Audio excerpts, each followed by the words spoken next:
여러분 안녕하십니까? 계속해서 여수 MBC에서 전해드립니다. 원도심 활성화를 위한 주민축제가 열립니다. 순천시는 오늘 장천동 주민협의체 주관으로 효율적인 도시재생을 당부하는 주민축제가 열린다며 공연과 음식 판매, 월드컵 거리 응원전 등 다양한 부대 행사가 준비돼 지역경제 활성화에 도움이 될 것으로 기대하고 있습니다. 특히 축제 진행을 위해 오늘 오후 3시부터 로얄플라자 3거리부터 종합터미널 방향으로 일부 구간이 통제된다며 시민들의 협조를 당부했습니다. 전라남도가 미세먼지 저감을 위해 배출가스 무상 점검에 나섭니다. 전라남도는 현대차와 기아차, 금호타이어 등 자동차 관련 기업들과 함께 오는 21일 도청에서 다음 달 10일은 순천에서 차량 배출가스 무상 점검 서비스를 실시합니다.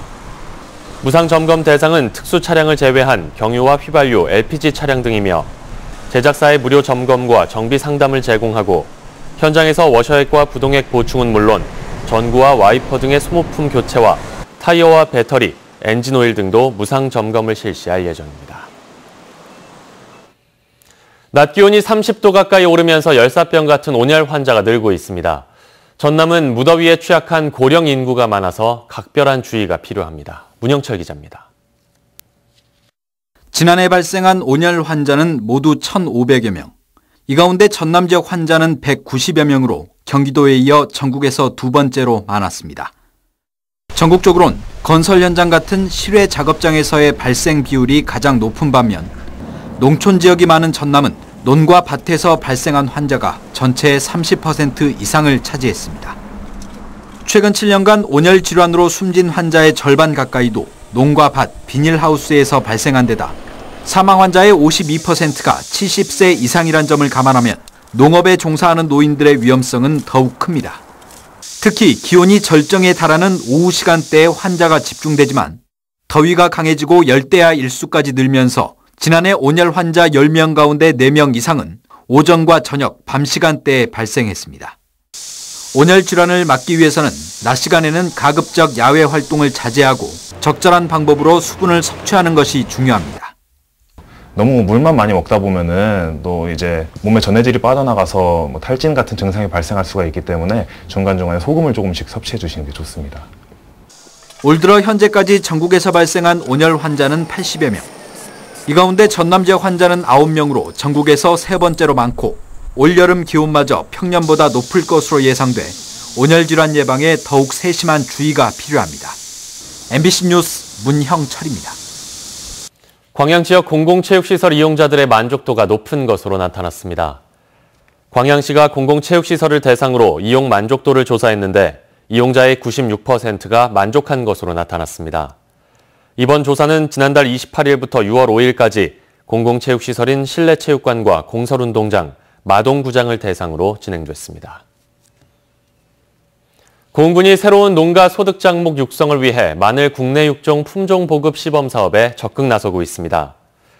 공군은 지리적 표시제로 등록된 고흥 마늘이 전국 생산량의 20%를 차지하는 대표 작목이지만 고령화와 생산비 증가로 어려움을 겪고 있다며 명품 고흥 마늘의 명성을 이어가기 위해 농촌진흥청이 개발한 우수 품종인 홍산 마늘을 지역 농가에 확대 보급해 마늘 산업의 경쟁력을 강화할 예정입니다.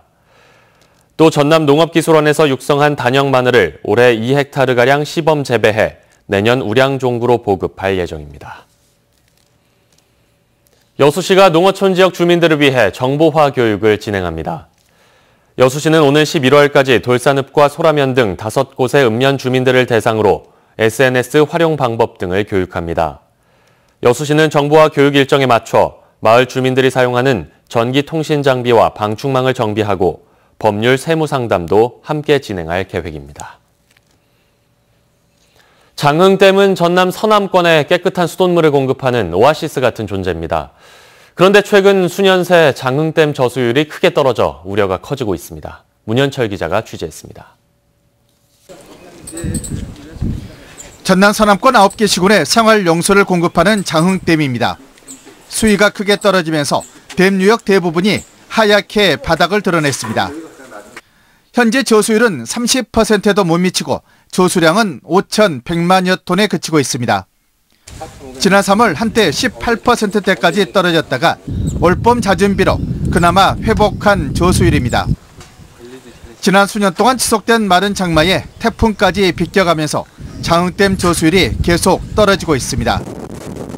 이 때문에 수돗물 공급이 차질을 빚거나 수질이 떨어지지 않을까 하는 우려의 목소리가 나오고 있습니다. 다음 달 말로 예정된 장흥 물축제도 큰 걱정거리입니다. 축제 때에는 평소보다 많은 방류수가 필요하는데 장흥댐의 낮은 저수율이 문제입니다.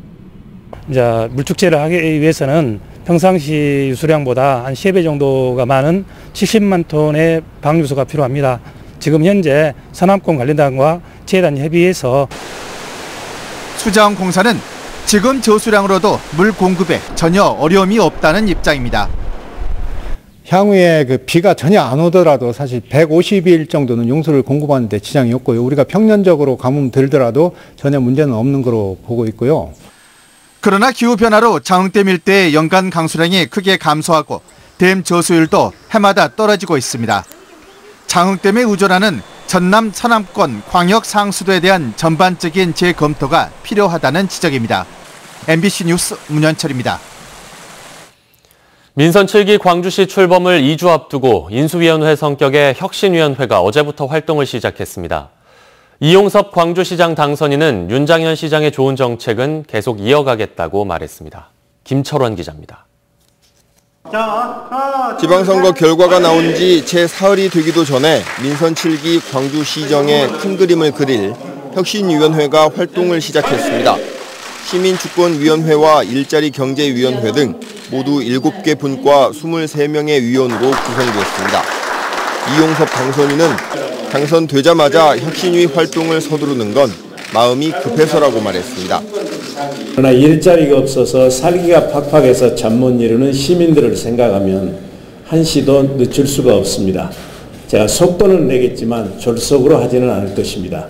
대학 교수 중심으로 구성된 혁신위원들은 도시철도 2호선과 광주 군공항 이전, 어등산 개발과 같은 현안들을 공무원들과 치열하게 논쟁해 해법을 마련한다는 계획입니다.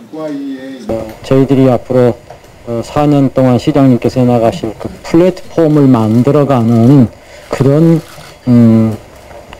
위원회라고 생각을 합니다. 이용섭 당선인은 그러면서 민선 6기의 좋은 정책들은 계속 이어나갈 것이라고 강조했습니다. 현대자동차가 빅그린 산단에 투자 의향서를 낸 것과 관련된 광주형 일자리와 같은 정책은 계속 이어나가겠다는 뜻으로 풀이됩니다. 정책의 생명은 일관성입니다. 새로운 기관장이 바뀌었다고 해서 많은 정책들이 바뀌게 되면 시민들의 세금이 낭비되고 7개 분과 중에서 민주인권평화위원회가 후순위라는 지적에 대해서는 광주의 상징과도 같은 분과라 가장 중요하게 생각해 나중에 배치했다며 특별히 시간을 할애해 설명하기도 했습니다. MBC 뉴스 김철원입니다. 전라남도가 민선 6기에 추진했던 도정의 주요 업무와 성과를 기록한 도정 백서를 발간해 정부 부처와 시군, 유관기관에 배부했습니다. 전라남도는 이번 백서에서 민선 6기 4년 동안 1000여 개 기업 유치와 17,000여 개의 일자리 창출, 섬과 숲 가꾸기, 남도 문예 르네상스 등 활기와 매력이 넘치는 주요 시책은 물론 온정이 가득한 서민 시책의 적극적인 추진을 가장 큰 성과로 평가했습니다. 그러나 전남도는 지난해 전남 인구가 190만 명대로 떨어지고 고령화는 심화됐으며 지역 안전지수와 청렴도는 다소 높아졌지만 도민 신뢰 회복에는 미흡했다고 자평했습니다. 광양시가 청년 창업형 후계농을 추가로 선발합니다.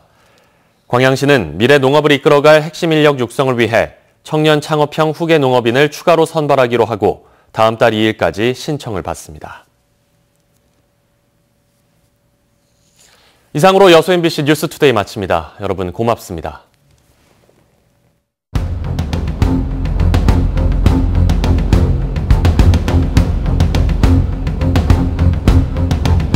오늘 출근길 서울 하늘 뿌옇기는 해도 미세먼지 농도는 보통을 보이고 있습니다. 지금은 충청과 전라도 곳곳으로 초미세먼지 농도가 약간 높은데요. 서쪽 지방 오전까지 영향을 주다가 점차 낮아질 것으로 보이고요. 전북만 오늘 내내 공기가 탁하겠습니다.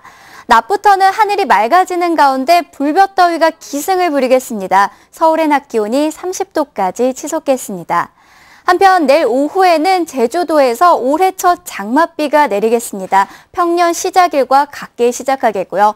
장마전선이 일시적으로 북상하는 거라서 내일 오후부터 모레 새벽 사이 비를 뿌리고 다시 장마전선이 내려갈 전망입니다.